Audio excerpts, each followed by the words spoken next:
There's a real connection there. We just want to bring a little bit of Perth back to Singapore. It's a nation obsessed with eating, and now Perth is adding a new flavour to the menu. They're very affectionate towards Australia, so you put an Australian name on something, boom, job done. Here in downtown Singapore, foodies will queue endlessly and eat for hours. Getting through this feast is no mean feat.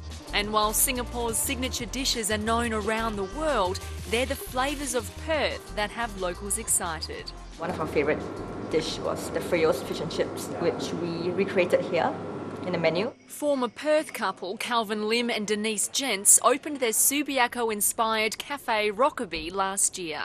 We just wanted to recreate that atmosphere and feel back in Singapore. During their time in WA, they acquired a taste for chili mussels, flat whites and Frio's fish and chips, and knew they would go down a treat in Asia. When you think of Perth food, it's basically Western with Asian. It's a fusion mix of ingredients. Everything is from Western Australia. They've mastered the perfect coffee using WA beans.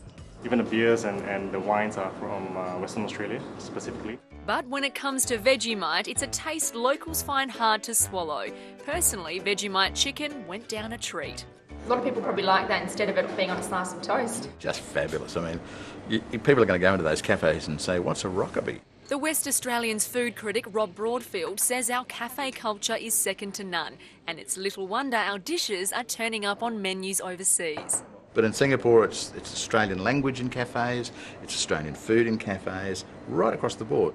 According to Rob, fresh produce and made-to-order menu items is something we take for granted in Australia. Curiously, it's a bit of a surprise in Asia. So, you put a good hollandaise on eggs in Singapore and people are going to rave about it. Here it's like, yeah, whatever. But when it comes to serving sizes, unlike Perth, bigger isn't always better. For Asian taste, particularly in Singapore, they're much more dainty eaters.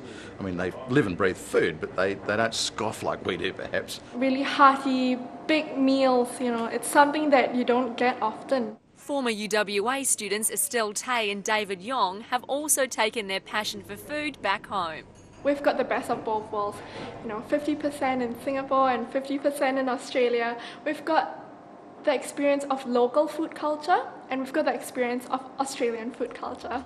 The cafe's called Stirling Highway and serves up a big Perth breakfast and pulled pork pancakes. Our cafe does remind them of Perth and does remind them of the cafe culture in Australia just because of the quality and the type of food that we serve. There's also the Frio Markets, a Singaporean seafood joint, and countless Australian-inspired hotspots. Now we're exporting a cultural thing, a very sophisticated cultural thing via our cafes and coffee bars around the world, and the Singapore scene is a case in point. For tourists to Singapore, it's a chance to explore new cuisine while still having the creature comforts of home and promoting Perth to one of the world's biggest holiday destinations. Well, I think that's just fabulous.